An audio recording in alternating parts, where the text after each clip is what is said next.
नमस्ते। आप सभी का स्वागत है एक बार फिर से हमारे YouTube चैनल खुशी व्रत कथा एंड सुविचार में। दोस्तों, आज मैं आपको सुनाने वाली हूँ संतोषी माता की कथा। तो आइए शुरू करते हैं। एक बुढ़िया थी जिसके 7 बेटे थे। उनमें से 6 कमाते थे और एक ना कमाने वाला था। वह बुढ़िया उन 6 को अच्छी रसोई बनाकर बड़े प्रेम से खिलाती, पर 7वीं को बचा खुचा जूठन खिलाती थी। परंतु वह बोला था, अतः मन में कुछ भी विचार नहीं करता था। एक दिन वह अपनी पत्नी से बोला, देखो मेरी माता को मुझसे कितना प्रेम है। उसने कहा, वह तुम्हें सभी की जूठन खिलाती है, फिर भी तुम ऐसा कहते हो। चाहे तो तुम समय आने पर देख सकते हो। एक दिन बहुत बड़ा त्योहार आया। बुढ़िया ने 7 प्रकार के भोजन और चूरमे के लड्डू बनाए। 7वां लड़का ये बात जांचने के लिए सिर दुखने का बहाना करके पतला कपड़ा ओढ़कर सो गया और देखने लगा माँ ने उनको बहुत अच्छे आसनों पर बिठाया और 7 प्रकार के भोजन और लड्डू परोसे। वह उन्हें बड़े प्रेम से खिला रही है। जब वह 6 उठ गए तो माँ ने उनकी थालियों से जूठन इकट्ठी की और उनसे एक लड्डू बनाया। फिर वह 7वें लड़के से बोली, अरे रोटी खा ले। वह बोला, माँ मैं भोजन नहीं करूँगा, मैं तो परदेश जा रहा हूँ। माँ ने कहा, कल जाता है तो आज ही चला जा। वह घर से निकल गया। चलते समय उसे अपनी पत्नी की याद आई, जो गौशाला में कंडे थाप रही थी। वह बोला, हम विदेश को जा रहे हैं, आएंगे कुछ काल, तुम रहियो संतोष से, धर्म अपनो पाल। इस पर उसकी पत्नी बोली, जाओ पिया आनंद से, हमारी सोच हटाए, राम भरोसे हम रहे, ईश्वर तुम्हें सहाय।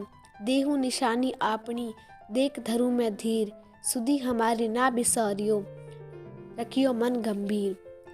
इस पर वह लड़का बोला, मेरे पास कुछ नहीं है, यह अंगूठी है सो ले लो और मुझे भी अपनी कोई निशानी दे दो। वह बोली, मेरे पास क्या है, ये गोबर भरे हाथ हैं। यह कहकर उसने उसकी पीठ पर गोबर भरे हाथ की थाप मार दी। वह लड़का चल दिया। ऐसा कहते हैं, इसी कारण से विवाह में पत्नी पति की पीठ पर हाथ का छापा मारती है। चलते समय वह दूर देश में पहुंचा। वह एक व्यापारी की दुकान पर जाकर बोला, भाई मुझे नौकरी पर रख लो। व्यापारी को नौकर की जरूरत थी, अतः बोला, तनख्वाह काम देखकर देंगे, तुम रह जाओ। वह सवेरे 7 बजे से रात की 12 बजे तक नौकरी करने लगा।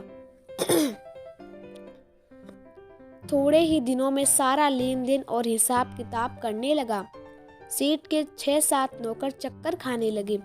सेठ ने उसे 2-3 महीने से आधे मुनाफे का हिस्सेदार बना दिया। भारे वर्ष में वह नामी सेठ बन गया और उसका मालिक उसके भरोसे काम छोड़कर कहीं बाहर चला गया। उधर उसकी औरत को सास और जेठानियां बड़ा कष्ट देने लगी। वह उसे लकड़ी लेने जंगल में भेजती, भूसे की रोटी देती, फूटे नारियल में पानी देती। वह बड़े कष्ट से जीवन बिताती थी। एक दिन जब वह लकड़ी लेने जा रही थी तो रास्ते में उसने कई औरतों को व्रत करते देखा। वह पूछने लगी, बहनों यह किसका व्रत है, कैसे करते हैं और इससे क्या फल मिलता है? तो एक स्त्री बोली, यह संतोषी माता का व्रत है, इसके करने से मनोवांछित फल मिलता है। इससे गरीबी, मन की चिंताएं, राज के मुकदमे, कलह रोग नष्ट होते हैं और संतान सुख, धन, प्रसन्नता, शांति, मन पसंद वर मिले। वह बाहर गए हुए पति के दर्शन होते हैं। उसने उसे व्रत करने की विधि बता दी। उसने रास्ते में सारी लकड़ियां बेच दी। वह गुड़ और चना ले लिया। उसने व्रत करने की तैयारी की। उसके सामने एक मंदिर देखा। पूछने लगी, यह मंदिर किसका है? वह कहने लगी, यह संतोषी माता का मंदिर है। वह मंदिर में गई और माता के चरणों में लौटने लगी। वह दुखी होकर विनती करने लगी, माँ मैं अज्ञानी हूँ, मैं बहुत दुखी हूँ, मैं तुम्हारी शरण में हूँ, मेरा दुख दूर करो। माता को दया आ गई। एक शुक्रवार को उसके पति का पत्र आया और अगले शुक्रवार को पति का भेजा हुआ धन मिला। अब तो जेठ जेठानी और सास नाक सिकोड़ के कहने लगे, अब तो इसकी खातिर बढ़ेगी, यह बुलाने पर भी नहीं बोलेगी। वह बोली, पत्र और धन आवे तो सभी को अच्छा है। उसकी आंखों में आंसू आ गए। वह मंदिर में गई और माता के चरणों में गिरकर बोली, हे माँ, मैंने तुमसे पैसा कब मांगा था? मुझे तो अपना सुहाग चाहिए। मैं तो अपने स्वामी के दर्शन और सेवा करना मांगती हूँ। तब माता ने प्रसन्न होकर कहा, जा बेटी, तेरा पति आवेगा। वह बड़ी प्रसन्नता से घर गई और घर का काम काज करने लगी। उधर संतोषी माता ने उसके पति को स्वप्न में घर जाने और पत्नी की याद दिलाई। उसने कहा, माँ, मैं कैसे जाऊँ? परदेश की बात है, लेन देन का कोई हिसाब नहीं है। माँ ने कहा, मेरी बात मान, सवेरे नहा धोकर मेरा नाम लेकर घी का दीपक जलाकर दंडवत करके दुकान पर बैठना। देखते देखते सारा लेन देन साफ हो जाएगा, धन का ढेर लग जाएगा। सवेरे उसने अपने स्वप्न की बात सभी से कही तो सब दी लगी उड़ाने लगे। वह कहने लगे कि कहीं सपने भी सत्य होते हैं। पर एक बूढ़े ने कहा, भाई, जैसे माता ने कहा है वैसे करने में का डर है। उसने नहा धोकर माता को दंडवत करने घी का दीपक जलाया और दुकान पर जाकर बैठ गया। थोड़ी ही देर में सारा लेन देन साफ हो गया, सारा माल बिक गया और धन का ढेर लग गया। वह प्रसन्न हुआ और घर के लिए गहने और सामान वगैरह खरीदने लगा। वह जल्दी ही घर को रवाना हो गया। उधर बेचारी उसकी पत्नी रोज लकड़ियां लेने जाती और रोज संतोषी माता की सेवा करती। उसने माता से पूछा, हे माँ, यह धूल कैसी उड़ रही है? माता ने कहा, तेरा पति आ रहा है। तू लकड़ियों के 3 बोझ बना ले, एक नदी के किनारे रख, एक यहाँ रख और तीसरा अपने सिर पर रख ले। तेरे पति के दिल में उस लकड़ी के गट्ठे को देखकर मोह पैदा होगा।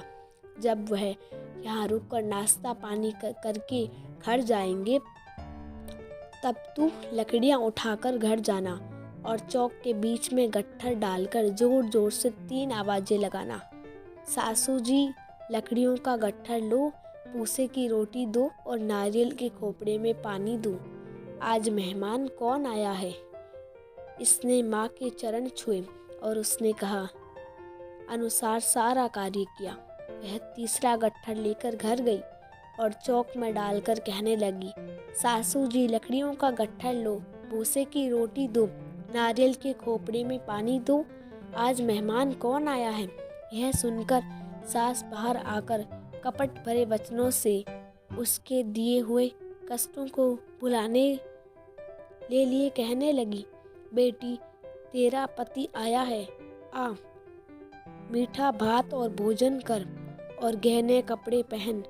अपनी माँ के ऐसे वचन सुनकर उसका पति बाहर आया और अपनी पत्नी के हाथ में अंगूठी देखकर व्याकुल हो उठा। उसने पूछा, यह कौन है? माँ ने कहा, यह तेरी बहू है। आज 12 वर्ष हो गए। यह दिन भर घूमती फिरती है, काम काज करती नहीं है, तुझे देखकर नखरे करती है। वह बोला, ठीक है, मैंने तुझे और इसे देख लिया है। अब मुझे दूसरे घर की चाबी दे दो, मैं उसमें रहूँगा। माँ ने कहा, ठीक है, जैसी तेरी मर्जी। और उसने चाबियों का गुच्छा पटक दिया। उसने अपना सामान तीसरी मंजिल के ऊपर के कमरे में रख दिया। एक ही दिन में वे राजा के समान ठाट बाट वाले बन गए। इतने में अगला शुक्रवार आया। बहू ने अपनी पति से कहा, मुझे संतोषी माता के व्रत का उद्यापन करना है। वह बोला, बहुत अच्छा, खुशी से कर लो। जल्दी ही उद्यापन की तैयारी करने लगी। उसने जेठ के लड़कों को जीमने के लिए कहा। उन्होंने मान लिया। पीछे से जेठानियों ने अपने बच्चों को सिखा दिया, तुम खटाई मांगना जिससे उसका उद्यापन पूरा न हो। लड़कों ने जीम कर खटाई मांगी। बहू कहने लगी, भाई, खटाई किसी को नहीं दी जाएगी, यह तो संतोषी माता का प्रसाद है। लड़के खड़े हो गए और बोले, पैसा लाओ। वह बोली, कुछ न समझ सकी उनका क्या भेद है। उसने पैसे दे दिए और वे इमली की खटाई मंगाकर खाने लगे। इस पर संतोषी माता ने उस पर रोष किया। राजा के दूत उसके पति को पकड़ कर ले गए। वह बेचारी बड़ी दुखी हुई और रोती हुई माताजी के मंदिर में गई और उनके चरणों में गिरकर कहने लगी, हे माता, यह क्या किया? हंसाकर अब तुम मुझे क्यों रुलाने लगी? माता बोली, पुत्री, मुझे दुख है कि तुमने अभिमान करके मेरा व्रत तोड़ा है और इतनी जल्दी सब बातें भुला दी। वह कहने लगी, माता, मेरा कोई अपराध नहीं है। मुझे तो लड़कों ने भूल में दल दिया। मैंने भूल से ही उन्हें पैसे दे दिए। माँ, मुझे क्षमा करो, मैं दोबारा तुम्हारा उद्यापन करूँगी। माता बोला, जा, तेरा पति रास्ते में आता हुआ ही मिलेगा। उसे रास्ते में उसका पति मिला। उसके पूछने पर वह बोला, राजा ने मुझे बुलाया था, मैं उससे मिलने गया था। वह फिर घर चले गए। कुछ ही दिन बाद फिर शुक्रवार आया। वह दोबारा पति की आज्ञा से उद्यापन करने लगी। उसने फिर जेठ के लड़कों को बुलावा दिया। जेठानियों ने फिर वही बात सिखा दी। लड़के भोजन की बात पर फिर खटाई मांगने लगे। उसने कहा, खटाई कुछ भी नहीं मिलेगी, आना हो तो आओ। यह कहकर वह ब्राह्मणों के लड़कों को लाकर भोजन कराने लगी। यथाशक्ति उसने उन्हें दक्षिणा दी। संतोषी माता उस पर बड़ी प्रसन्न हुई। माता की कृपा से 9वें मास में उसके एक चंद्रमा के समान सुंदर पुत्र हुआ। अपने पुत्र को लेकर वह रोजाना मंदिर जाने लगी। एक दिन संतोषी माता ने सोचा कि यह रोज यहाँ आती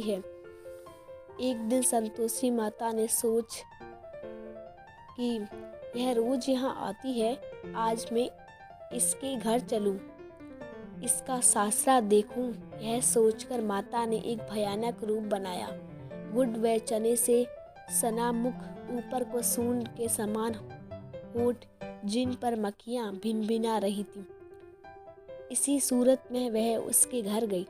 दहली पे पांव रखते ही उसकी सास बोली, देखो, कोई डाकिन आ रही है, इसे भगाओ, नहीं तो किसी को खा जाएगी। लड़के भागकर खिड़की बंद करने लगे। 7वें लड़के की बहू खिड़की से देख रही थी। वह वहीं से चिल्लाने लगी, आज मेरी माता मेरे ही घर आई है। यह कहकर उसने बच्चे को दूध पीने से हटाया। इतने में सास बोली, पगली, किसे देखकर उतावली हुई है, बच्चे को पटक दिया है। इतने में संतोषी माता के प्रताप से वहाँ लड़के ही लड़के नजर आने लगे। बहू बोली, सासू जी, मैं जिसका व्रत करती हूँ, यह तो वही संतोषी माता है। यह कहकर उसने सारी खिड़कियाँ खोल दी। सब ने संतोषी माता के चरण पकड़ लिए और विनती कर कहने लगे, हे माता, हम मूर्ख हैं, अज्ञानी हैं, पापिनी हैं। तुम्हारे व्रत की विधि हम नहीं जानती। तुम्हारा व्रत भंग कर हमने बहुत बड़ा अपराध किया है। हे जगत माता, आप हमारा अपराध क्षमा करो। इस पर माता उन पर प्रसन्न हुई। बहू को जैसा फल दिया वैसा माता सबको दे।